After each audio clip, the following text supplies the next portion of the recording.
তো বন্ধুরা গেছিলাম একটু বাজারে, আর বাজার থেকে দেখো মাছ কিনে এনেছে, আর সাথে আছে বেগুন, এই যে চিংড়ি। এখন কিন্তু মাছের প্রচণ্ড দাম, বুঝলে। চারিদিকে যেহেতু ঘেরি সব ডুবে গেছে, পুকুর টুকুর বুড়ে গেছে বৃষ্টি হয়ে, সেই কারণে। আর দেখো এখানে বাটা মাছ এনেছি 700 গ্রাম।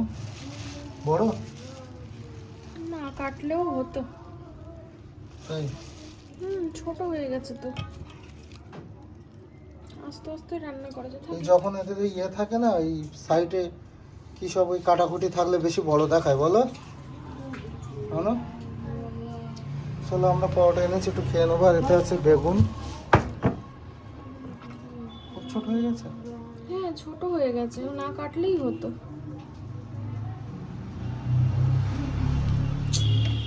হ্যালো এভরিওয়ান, গুড মর্নিং সবাইকে। কেমন আছো সবাই? আশা করছি সবাই খুব ভালো আছো, সুস্থ আছো।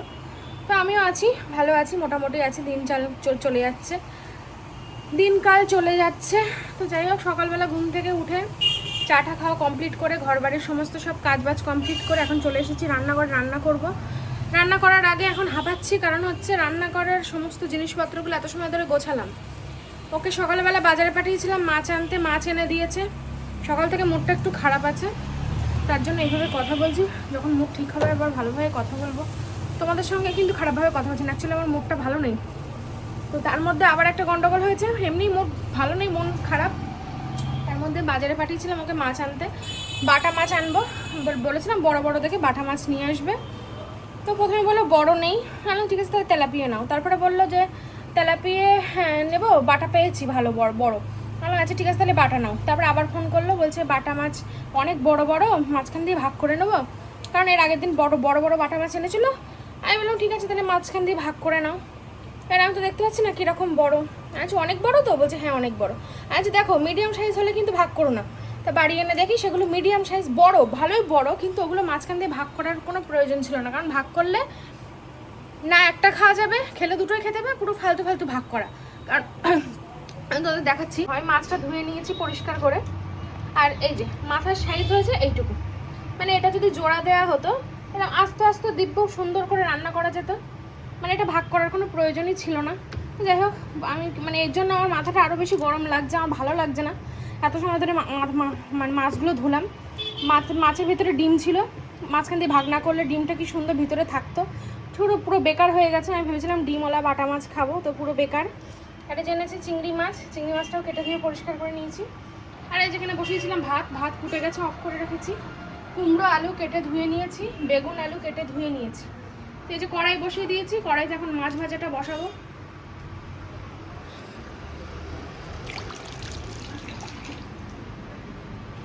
কারণের জন্য মনটা খারাপ হয়ে রয়েছে সকাল থেকে নেই, কিছুক্ষণ আগের থেকে। তো তার মধ্যে মাছটা কেটে নিয়ে এসছে, তার মধ্যে আরও মাথা খারাপ হয়ে যাচ্ছে আমার, মানে মনটা খারাপ হয়ে গেছে মাছের জন্য বেশি। যাকে আর কি করা যাবে, যা হওয়ার হয়ে গেছে। ওটা তো এখন আর চেঞ্জ করা যাবে না, যেভাবে হয়ে গেছে সেটা মানিয়ে নিতে হবে। কড়াই গরম হয়ে গেছে, কড়াইতে দেবো তেল। তোমরা আমার কথা শুনতে পাচ্ছ তো? পাশে ফ্যান চলছে, ফ্যানটা অফ করা হয়নি, তার মধ্যে গাড়ি যাচ্ছে 14 বার। গরমও লাগছে খুব। আমি তোমাদের সামনে আসিনি কোটাকাটি করার সময়, কারণ মাথাটা প্রচণ্ড গরম ছিল, ভালো লাগছে না একটা বিষয় নিয়ে, তো মাথা খারাপ হয়ে রয়েছে। তার মধ্যে কালকে বাসন হয়েছে রাখিনি, রাত্রিবেলা কয়েকটা বাসন জমা রয়েছে, সেই বাসনগুলো আমাকে এখন মাজতে হবে। রান্নাঘরটা জল হয়ে গেছে, সব ধোয়াধুয়ি করে তো মুছে দিই রান্নাঘরটা।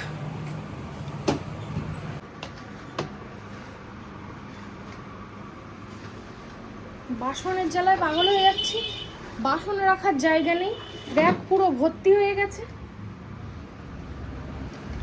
চারিদিকে ছড়িয়ে ছিটিয়ে রয়েছে বাসন। মানে কি যে সমস্যা হচ্ছে, একটা র্যাক না কিনলেই নয়, র্যাকটা কিনে এখানে লাগাতে হবে। দেখো কি অবস্থা। কড়াইতে তেল দিয়ে দিয়েছি, তেল গরম হয়ে গেছে, মাছে নুন হলুদ মাখাবো।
তরকারিটা করছি, আর একটা তরকারি ভাত সব হয়ে গেছে।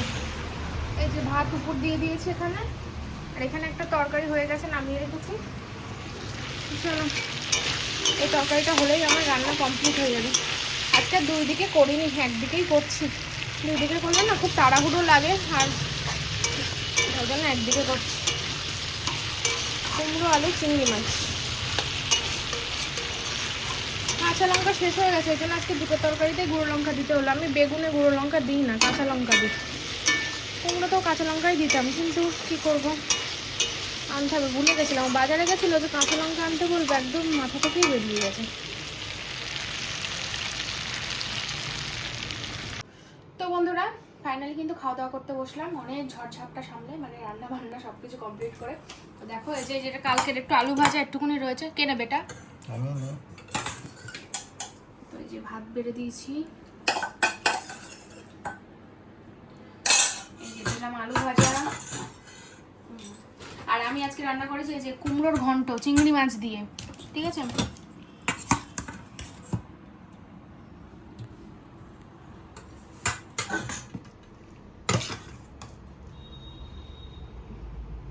কুমড়োর ঘন্ট। আর এই যে রান্না করেছি আলু বেগুন দিয়ে বাটা মাছের ঝোল, ঠিক আছে? আর এই যে পাঠিয়েছে ওই বাড়ির থেকে শাশুড়ি মা পাঠিয়েছে কচু শাক ছোলা দিয়ে, ঠিক আছে? তো এই হচ্ছে আমাদের খাওয়া দাওয়া আজকে। তো চলো, আর এখানে ভাত রয়েছে হাঁড়িতে, তো অনেক কিছু আয়োজন হয়ে গেছে, এটার আর প্রয়োজন নেই। চলো বসে পড়ো। তো বন্ধুরা এই দেখো রাজ বাড়ি যাচ্ছে, দুদিন থাকলো। আজকে সকালে যাওয়ার কথা ছিল, তাই আমি বললাম সকালে যেতে হবে না, দুপুরে খাওয়া দাওয়া করে যাস কোনে। আর এই দেখো এটা হচ্ছে দাদার গেঞ্জি, অনুপমের এই গেঞ্জিটা নতুনই, কিন্তু ব্যবহার করেনি, একদম ছোট হয়ে গেছে, তাই আমি রাজকে এটা পরিয়ে দিয়েছি। রাজ যেহেতু জামা কাপড় নিয়ে আসেনি, একটা জামা কাপড়ই পরেছিল, তো এই জামাটা পরে নিয়েছে। তখন যাচ্ছে, ও দাদার সাথে যাবে, বাড়ি নেমে যাবে যাওয়ার পথে। যাও বন্ধু, নতুন বক্স এনেছি আমরা, সেই বক্সটা কেটে গেছে। পাগলা। সেই তো খাওয়া দাওয়া করে শুয়ে আমরা একটু টিভি দেখছিলাম, একটু শুয়ে নিলাম। সেই বক্সটা এটা খারাপ হয়ে গেছে, ঠিক করতে হবে। একদম আইসি নষ্ট হয়ে গেছে, বড় আইসি লাগে। কটা বাজে এখন? প্রায় 6:45 বাজতে যায়। চলো কটা বাজে? 5:30। এটা ধর। আসছি, এসে বলতে এসে। চলো। দেরি হয়ে গেছে আজকে। উফ, আমার না মাথা ধুলো ধুলো সব নড়ছে। এটা কি রে? এটা কি? রং এটা রং কি হবে রং? ওর একটা বক্স এরা যাওয়ার আসবি সামনের সপ্তাহে, হ্যাঁ? বক্সটা খুব ভারী, বুঝলে না? খুব ভারী আছে, এটা বাড়ি লাগাবো ঠিক করে। হ্যাঁ এসো। এরাজ হ্যাঁ। আবার ফোন করবো, আর দাদার সাইকেলে উঠে চলে আসবি। আচ্ছা যা, টাটা। টাটা।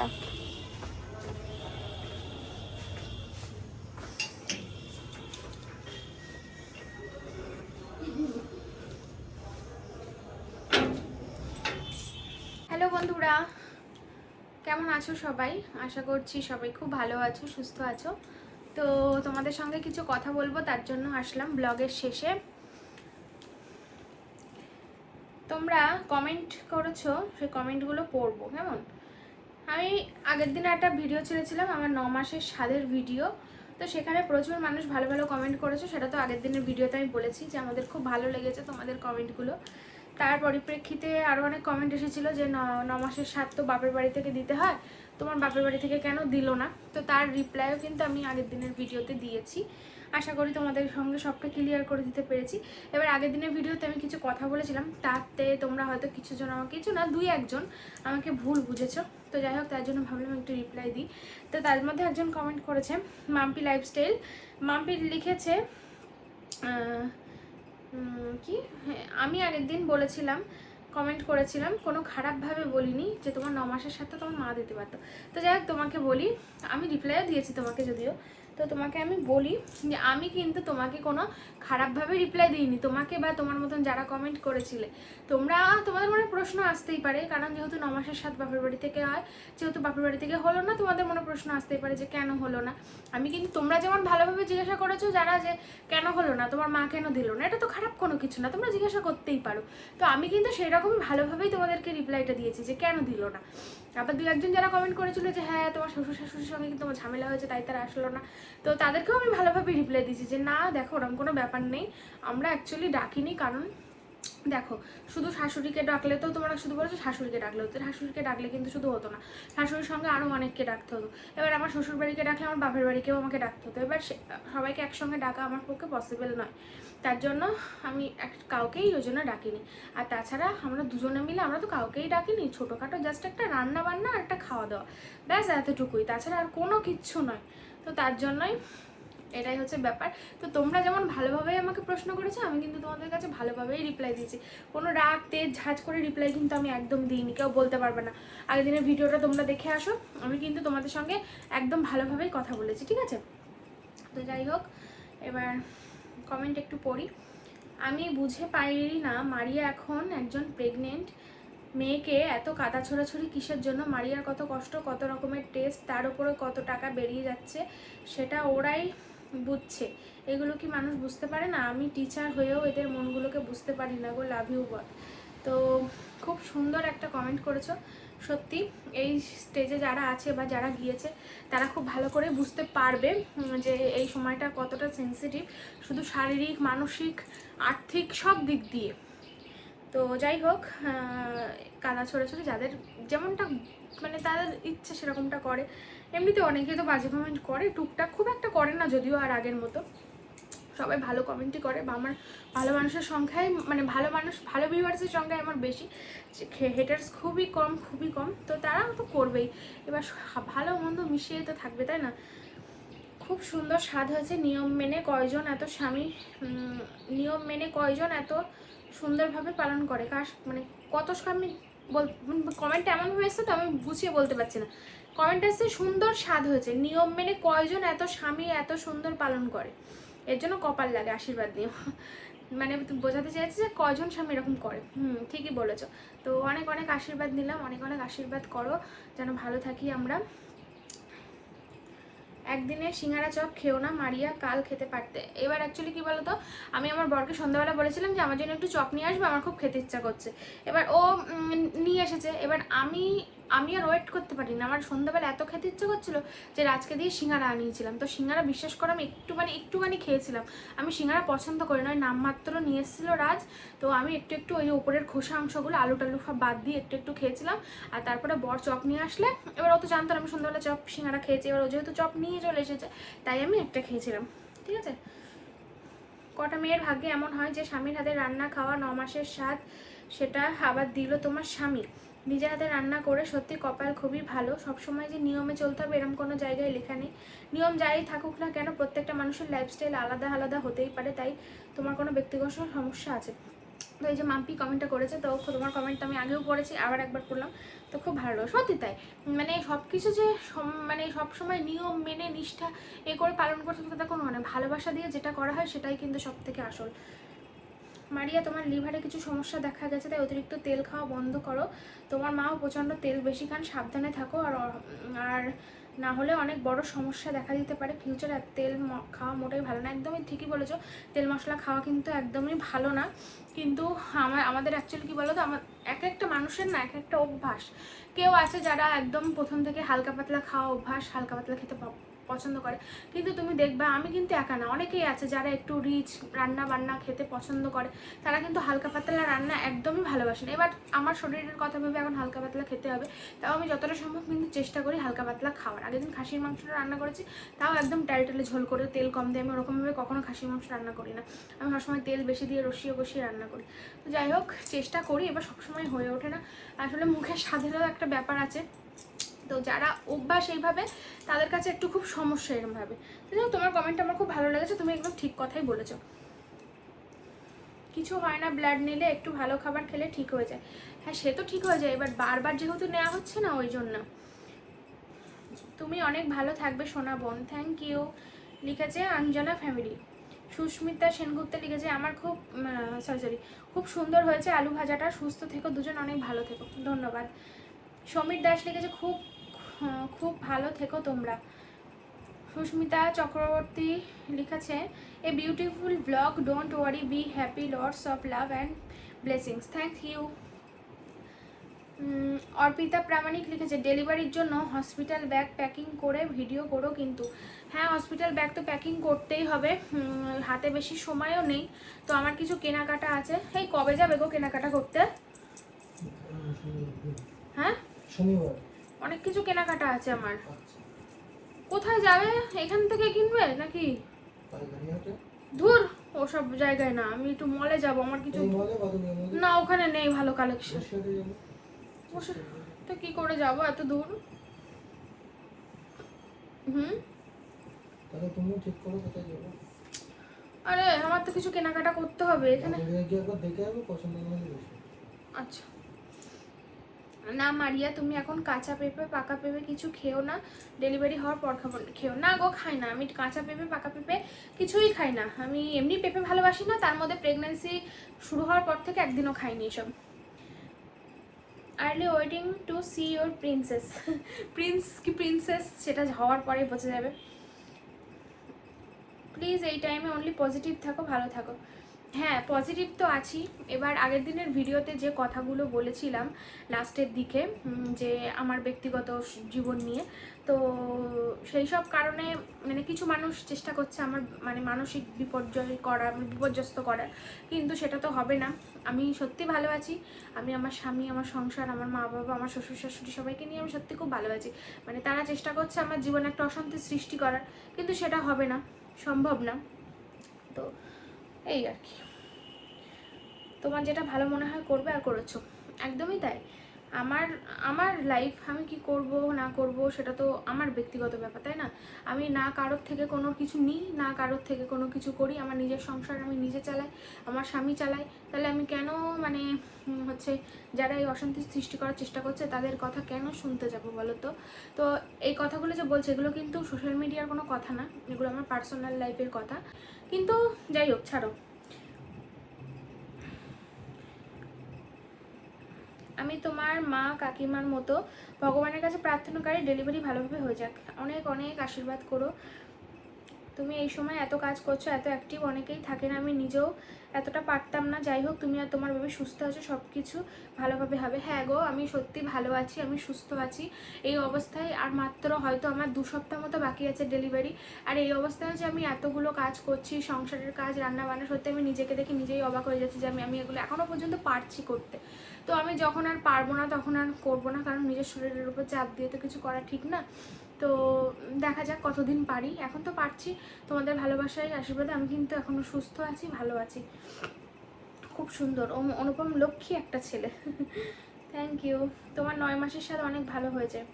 মারিয়া, তোমাকে কোনোদিন কমেন্ট করিনি, আমি আজ ফার্স্ট কমেন্ট করছি। তোমার সব ভিডিও দেখি। তুমি দুধ চা খাবে না এখন, আর কয়েকদিন তেল ছাড়া খাও, কারণ লিভারের প্রবলেম হয়েছে। তো রাগ করো না বউ, না আমার কথা না গো, একদম রাগ করিনি। দুধ চা তো আমি প্রথম থেকে খেতামই না, সবসময় লিকার চা খেতাম।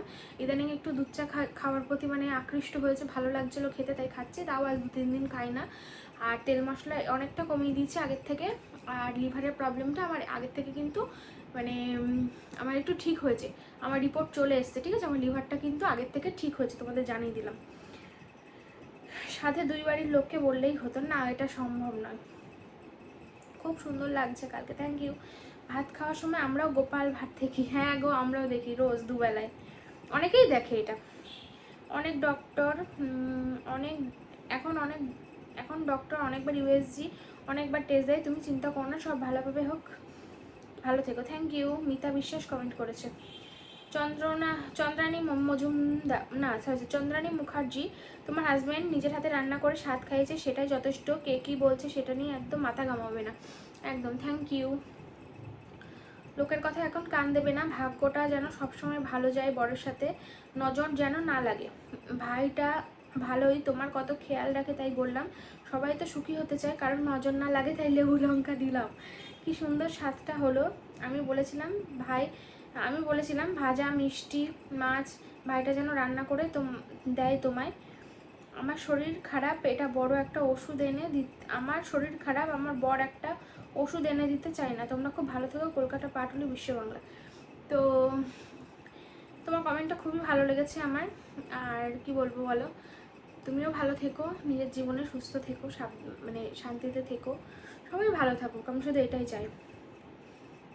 আমারও লিভারে অসুবিধা আছে, তাই বাইরে ফাস্টফুড খেতে ছাড়ো না। রক্ত দিয়ে হাত ভাঁজ করে বসে থাকতে হয়, ভালো থেকো। এখন এত কাজ করো না, একটু রেস্ট করো, কারণ প্রেশার হাই হয়ে যায়, মার কাছে চলে যাও। হ্যাঁ চলে যাবো আর কদিন পরেই। আর একবার ডক্টর দেখানো আছে, ডক্টরটা দেখানো হয়ে যাক, মানে এই রিপোর্টটা নিয়ে ডক্টরের কাছে যাওয়া হবে। আমি কি যাই কি আমার বর যাই সেটা দেখা যাক, ডাক্তার কি বলে তার উপরে নির্ভর করছে। তো চলো, অনেকগুলো কমেন্ট কিন্তু পড়লাম, ঠিক আছে।